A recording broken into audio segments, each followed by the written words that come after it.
Hello from Hanoi and thank you for tuning into this live edition of VTV News. You're with me, Ling Huang, and here come the headlines.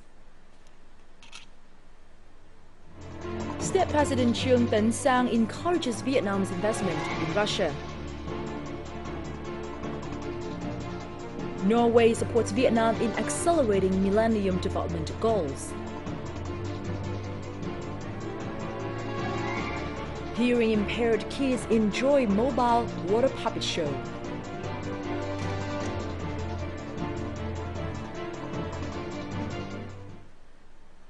First up, there are plenty of opportunities for increased investment from Vietnamese enterprises in Russia. State President Trương Tấn Sang affirmed this at a Sunday meeting with leaders of Ho Chi Minh City's People's Committee, municipal agencies and businesses with investments in Russia. State President Trương Tấn Sang said that the Vietnamese and Russian governments are showing political commitment to provide the best conditions for two-way trade and investment activities. He said that Vietnamese investors should focus on light industries such as textiles and garments, footwear, foods and consumer goods, adding that these are the sectors that Vietnam is very strong and where Russia has a great demand. State President Trương Tấn Sang also said that the establishment of Vietnamese factories in Russia would help enhance bilateral ties and provide additional jobs for Vietnamese Russians. The two-day meeting of the trade ministers from the Asia-Pacific Economic Cooperation, also known as APEC countries, concluded on Sunday on Boracay Island in the Philippines. Vietnamese Deputy Minister of Trade and Industry Nguyễn Cẩm Tú joined trade ministers from 20 other APEC member countries at the meeting. In their statement, the ministers reaffirmed their commitment to promote trade and investment liberalization and strengthen economic and technical cooperation to achieve inclusive growth. The member countries also issued a statement on supporting the multilateral trading system and adopted an action agenda to globalize micro, small and medium-sized enterprises. The World Bank's lead economist Sandip Mahajan has said that Vietnam's economy has shown positive signs since January thanks to the government's macroeconomic policies. According to the World Bank expert, Vietnam's economy has been growing steadily. Inflation has been kept low and the Consumer Price Index, or CPI, has only inched up 0.04% for the first 4 months of this year. In addition to macro policies, external factors such as low food and commodity prices also contributed to the positive economic changes. Increasing exports and foreign direct investment and stable remittances have helped Vietnam maintain its balance of payments and foreign reserves. Sandip Mahajan also commended the several important policies the Vietnamese government implemented last year had improved the investment and business environment in the country. Now, in today's session, National Assembly deputies continue to discuss the two implementation reports on socio-economic development and the state budget in 2014 and the first months of 2015. Economists voiced their opinions on the tasks that the National Assembly deputies should pay attention to in the last 6 months of this year. According to economists, Vietnam's economy shows signs of recovery in the last months of 2014. The economic growth rate reached 5.98%, exceeding the National Assembly's target. The rate in the first quarter of 2015 increased to 6.03% and is expected to hit 6.2% by the end of this year. In addition to the economic recovery and positive growth rate, the stability of macroeconomy has also been much improved. There is a high chance that the inflation rate in 2015 will be met. Experts have focused on several concerns related to economic growth for the rest of the year, such as distribution plans for agricultural products, the promotion of the equitization process, support for private business development, an improved balance of trade, solution for public debt, budget deficit, and budget discipline. The manipulation of foreign traders has been seen repeatedly for many years. Efforts should be made so that farmers could take active roles in their production plan and their distributions would not be dependent on external factors. Oil revenue accounts for 15% of the total state budget. Due to the decrease in oil prices, the state budget this year will decrease too. Therefore, government spending needs to be better managed. National Assembly deputies should take the issue into account to discuss further. Experts also emphasized the importance of institutional reforms to empower the national economy.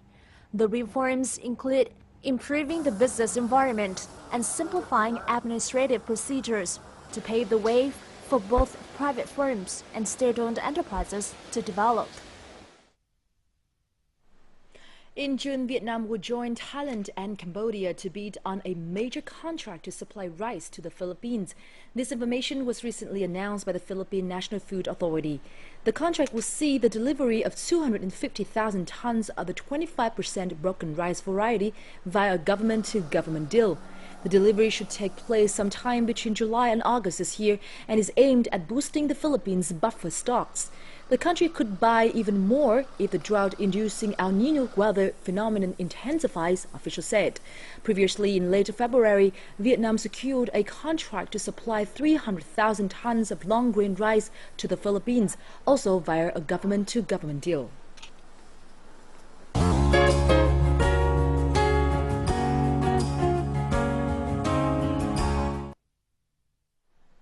And welcome to this week's edition of Vietnam in Close-Up.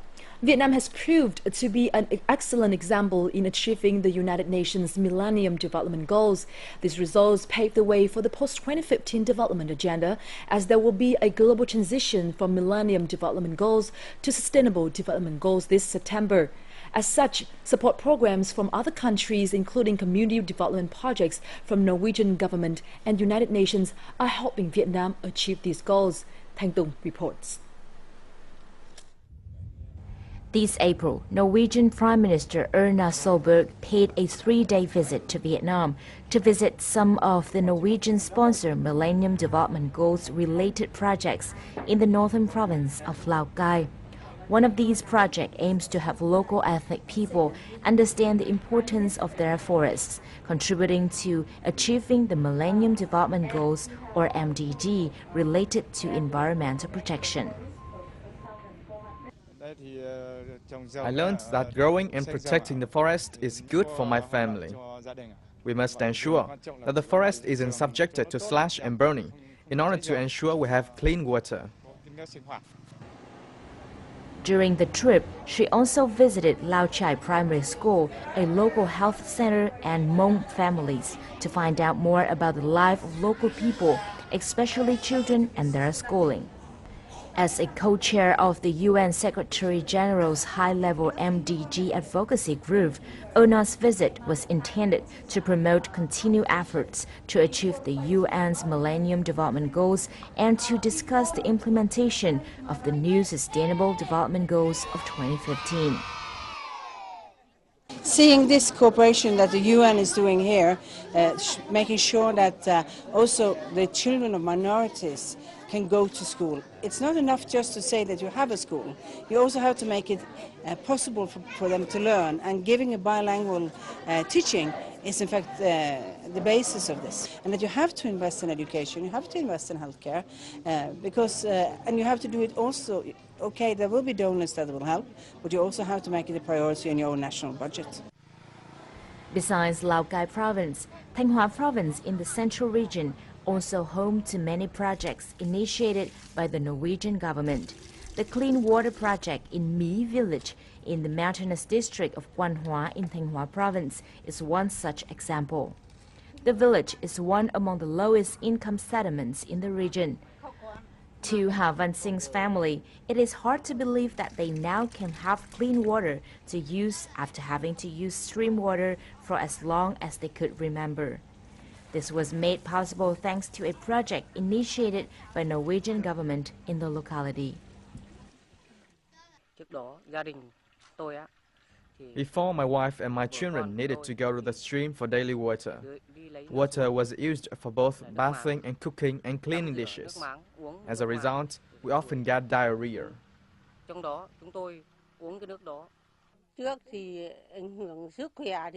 When we used water from the stream, we had many health problems. The project has provided us with clean water. We feel grateful as our health has greatly improved. Initially, there were only 5 households with clean water reservoirs. But now, after a gravity-fed water system was implemented, 74 households now have water tanks. Eyesores, flu and skin disorders no longer affect the residents here, showing the huge efforts made in combating diseases. This year marked the completion of the MDG framework, which for the past 15 years has unified countries around the world in closing the most pressing development gaps. In Vietnam, there has been continuing effort to achieve 8 Millennium Development Goals, with 3 achieved quite early on. I think Vietnam was really powerful in the implementation of the MDGs. Why? Because the MDGs are a strategic plan that was easily integrated into a national plan. Now the Sustainable Development Goals are much broader, and so the challenge will be for the government of Vietnam to open up to all the different stakeholders who have to participate. Otherwise, it will be very difficult to achieve the SDGs. 2015 also marks a transition from the Millennium Development Goals to Sustainable Development Goals, or SDGs, with 17 main goals to be adopted at the UN General Assembly this September. Vietnam has over 200 days left to fulfill all of its Millennium Development Goals by the deadline in 2015. The support of the Norwegian government to help Vietnam reach out these goals has not only helped strengthen the two countries' bilateral relationship, but also helped Vietnam attain inclusive growth for the entire nation.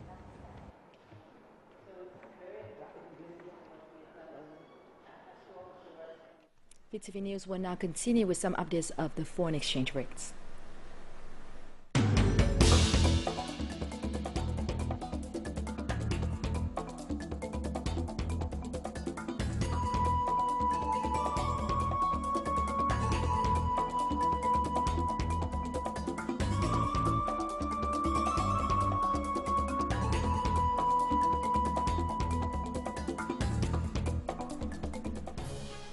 Coming up next on VTV News, the Central City of Da Nang hosts 2015 Pacific Area Security Sector Working Group.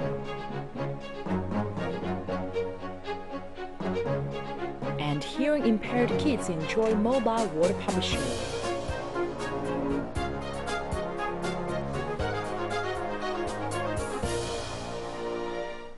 Welcome back to VTV News.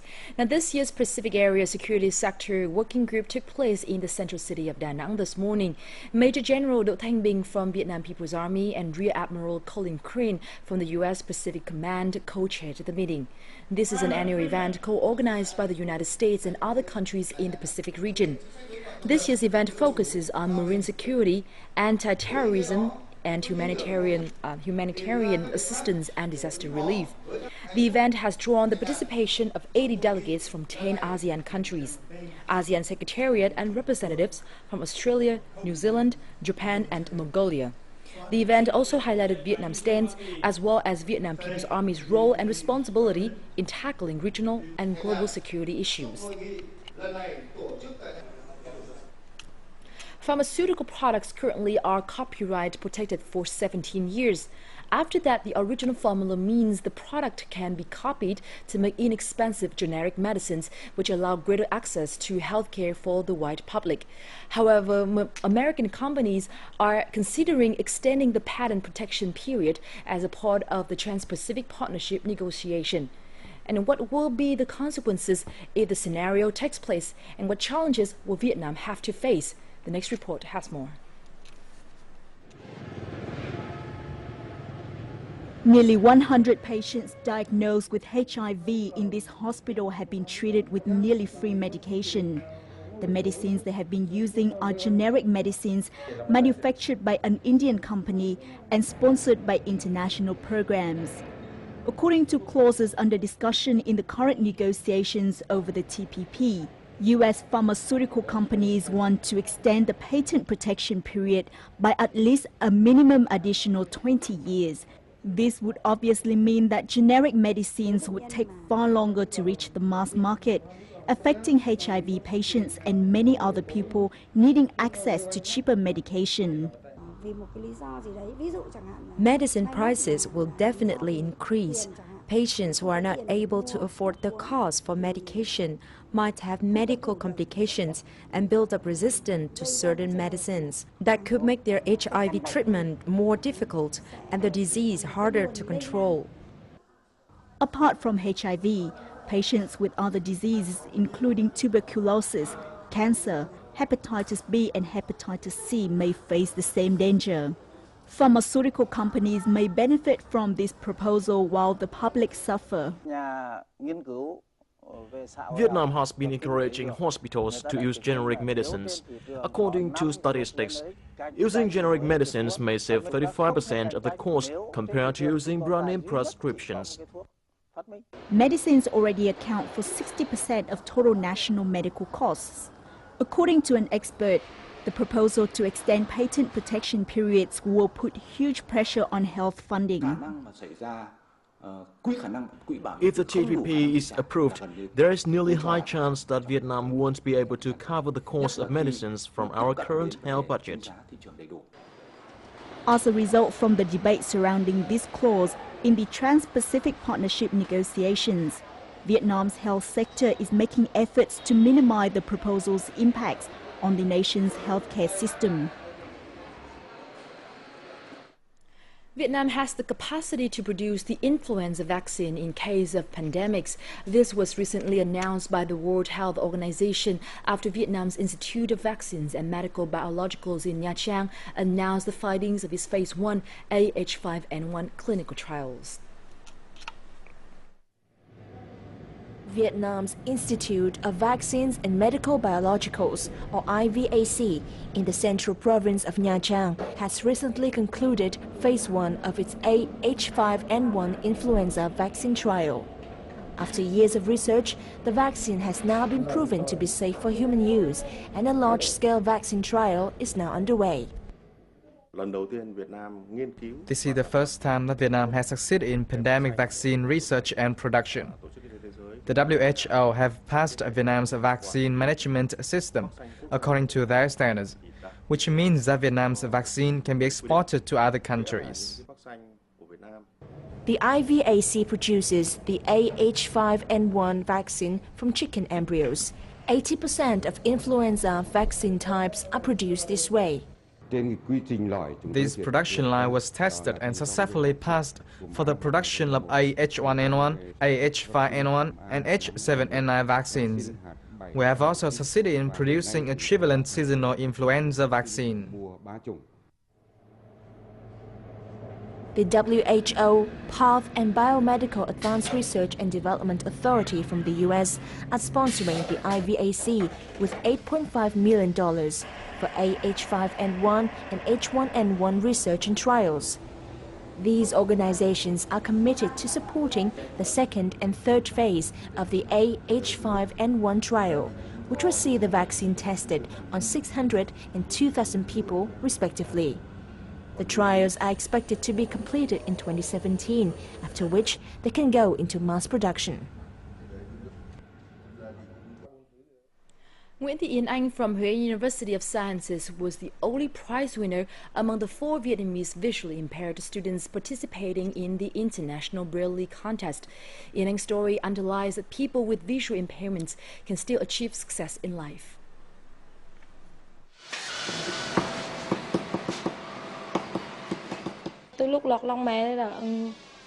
I've been visually impaired since I was born. My parents took me to a hospital in Ho Chi Minh City when I was 3 or 4 years old. However, the treatment was unsuccessful. My family was very sad. We tried to find any doctors who could treat her. However, they said that they couldn't because she was congenitally visually impaired. In order to help her socialize with more children, Yến Anh's parents sent her to the province vocational guidance for blind children when she was 5. There are many friends like me. On the first day, I cried a lot because I had never been apart from my mom and met so many strangers. Thanks to her hard work, Yến Anh passed the entrance exam at Hai Ba Trung High School and then went to Huế University of Sciences. It's such an interesting film that I have seen it twice. With a passion for English, at the beginning of this year, Yên Anh joined 3 other Vietnamese students to take part in the International Braille contest. She won 3rd prize at the competition. I love to read and write. I used to participate in some small contests, so my writing speed has improved. I didn't expect that I would win a prize at an international contest. I was really happy about the result because I tried very hard. Besides English skills, Yên Anh also amazes people with her computer skills. The software to support the visually impaired has helped her study. She can find studying materials as well as make friends and improve her knowledge. She represents the will of visually impaired people to overcome difficulties. It proves that they can be a part of the society with their knowledge and skills. Yên Anh is trying hard to improve her English skills so that she can get a scholarship to study abroad. She is one outstanding example of a hard-working student who has faced and overcome difficulties in her life. Water puppetry is one of Vietnam's best-known performance arts, but to many hearing-impaired children, particularly those from disadvantaged backgrounds, a water puppet show can be something quite new and exciting. In our next story, we'll join a special water puppet show for hearing-impaired children. For most of the kids here, this is the first time that they have watched a water puppet show. This particular show is about road safety, so it's packed with tiny vehicles. The kids enjoy the action like any other kid would. The only difference is that they need hearing aids to hear the splashing sounds of water. Did you enjoy the show today? Yes, I did. What do you like the most? I liked the cars and motorbikes. Behind the curtain, Phan Thanh Liêm is assuming the roles of 5 to 7 water puppeteers. Even though he runs a well-visited mini theater in his house, Liêm likes to travel with his mobile puppet set to wherever children want to see him perform. He spent 1 month preparing for this particular show. I want to do something to support the hearing-impaired kids. I want to motivate them and help them develop their senses better. The kids watch the show so attentively. I'm so happy to see their smiling faces. The world of hearing-impaired children is widening thanks to advanced technology. But what's equally important to these kids is the support of the people around them, whatever form that might take. Moving on with other news, the Vietnam Tourism Association held a conference this morning in Hanoi to discuss the urgent solutions needed to boost Vietnam's tourism. International tourist numbers to Vietnam declined over the past 11 months, with external factors include the instability in the global economy and regional politics being cited. Experts also agreed it was important to recognize the internal weaknesses, such as the lack of tourism promotion activities and lack of funding to develop tourism products. Experts recommended visa exemption for tourists coming from major tourist markets, establishing a tourism promotion fund stemming from the state budget, as well as develop safe and sustainable tourism. Over the past 10 years, Vietnam has waived visas for tourists from 16 countries. The visa exemption policies have proved to be effective, with visitors from the beneficiary countries increasing. Experts believe that widening of the policy could see the country attract more than the 8 million visitors seen last year. The number of Japanese and Korean visitors to Vietnam has increased to 650,000 last year, following a decade of visa waivers.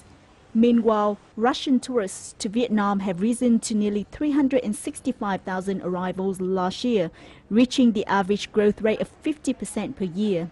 However, experts said that Vietnam can hardly boost the figures, as there have yet been practical measures to exploit the potential tourist markets. According to our research, France, UK, Germany and Australia are Vietnam's 4 major tourist markets. However, the number of French visitors to Thailand and Malaysia are 4 times more than Vietnam. So why is Vietnam attracting far fewer tourists from the major markets compared to our neighbors? Aunt Michelle and Aunt Damong were on a 4-day visit to Vietnam before moving on to Bali, Indonesia. They complained about the inconvenient visa procedures. I had to go to the embassy, made an appointment, and pay 30 euros to get a visa to travel to Vietnam. I didn't have to do any of that for Indonesia. We are working on measures to improve the way we issue visas to international tourists. For example, we would pilot giving visas at border gates or online so that tourists can find it easier to visit. Thailand, by contrast, has exempted visas for visitors from 61 countries and seems to have benefited with 24.8 million arrivals in 2014. Malaysia has also waived visas for tourists from 155 nations and welcomed 27.4 million arrivals of foreign travelers last year, underlying how visa exemptions play one element in a country's attractiveness to tourists. VTV News will now continue with the weather updates.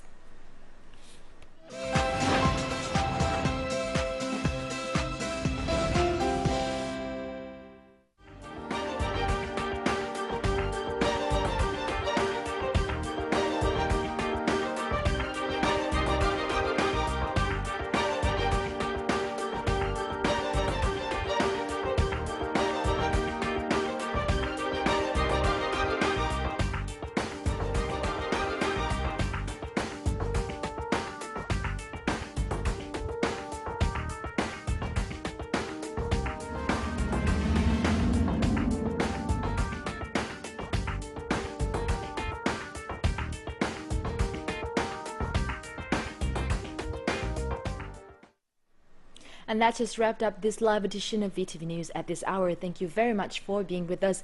For more updates, please log on to vtv4.vn or youtube.com/vtv4go. And goodbye for now.